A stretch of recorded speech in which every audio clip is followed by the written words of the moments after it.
अनन्य चेतः सततं यो मां स्मरति नित्यशः तस्याहं सुलभः पार्थ नित्ययुक्तस्य योगिनः. Hello friends, this is the 14th shlok of the 8th chapter of Bhagavad Gita, and today we will understand this shlok in detail. So let's first go over its meaning. So the shlok says, Ananya Chetatah Satatam Yomam Smarati Nityashah Tasyaham Sulabha Partha Nityayuktasya Yoginah. Hello friends, this is the 14th shlok of the 8th chapter of Bhagavad Gita, and today we will understand this shlok in detail. So let's first go over its meaning. So the shlok says, Ananya Chetah Satatam Yo, which means one who always remains aware. Mam Smarati Nityashah, which means remembers me constantly. Tasyaham Sulabha Partha, which means easily attains me, O Parth. Nitya Yuktasya Yogina, which means the yogi who is constantly joined.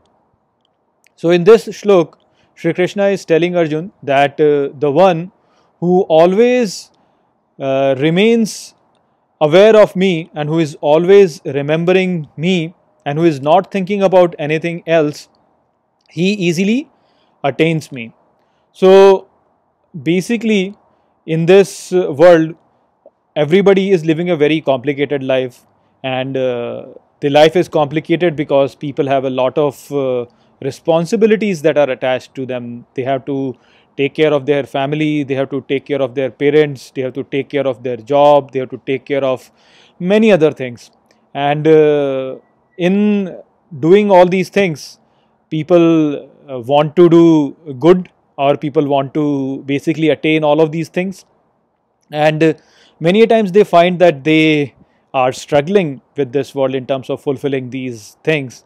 And what they then do is basically they whenever they feel that they are not in control, they go to the temple or they worship their deity, and they all want to worship God in that sense. But what they notice is that they still are struggling, even if they are trying to appease God by offering him many things. I mean, going to the temple, worshipping, performing a sacrifice, or offering something and things like that, but still they are struggling. So why does that happen?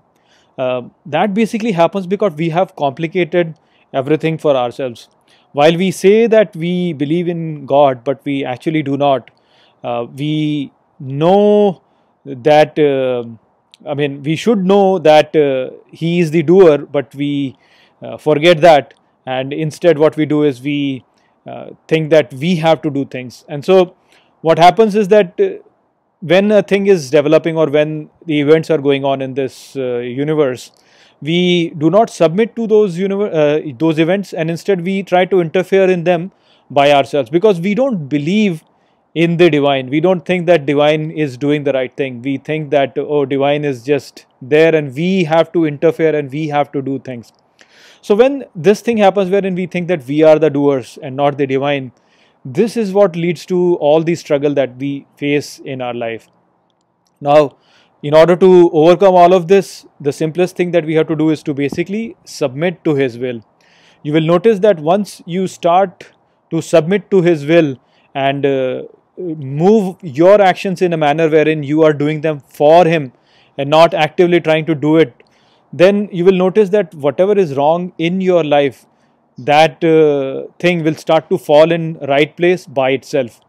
So you don't really have to do much in order to put the things in the right order. All you have to do is to basically let go.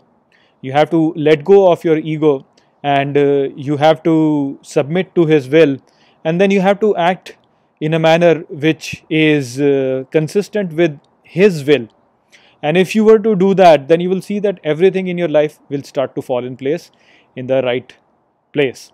So that is what Shri Krishna is telling over here, that the one who does not think of anything else, who only thinks of me, and he acts in a manner wherein he is only thinking of me, then I become very easy for him to attain, basically. So what we have to do is to remove the complications of our life and make it simple.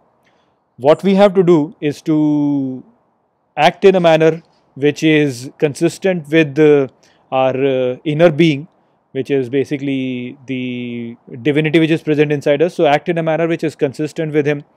even if it appears to us that this is against our self-interest, but we still have to act like that. We have to submit to his will.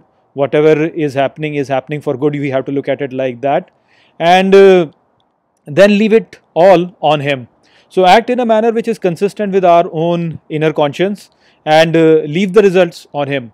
If we do that, we will see that slowly everything will fall in place. So it's as simple as that. If we will do that, we will attain him.